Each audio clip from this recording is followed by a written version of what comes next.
محمد اقبال یک جمله دارد، میگه شب پیشی خدا بگریست کمزار، مسلمانان چرا خارند و زارند. دیگه یک شب نزد خداوند مناجات کرد، ای پروردگار این چی بدبختی است؟ این روز مسلمان هم میبینی خار شده است، مسلمان غریب شده است، مسلمان رنجی هم روحی و هم جسمانی میکشد.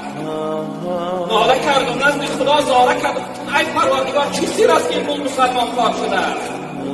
میگه از بالا ندا آمد نمیدانی که این قوم دل دارند و محبوبی ندارند.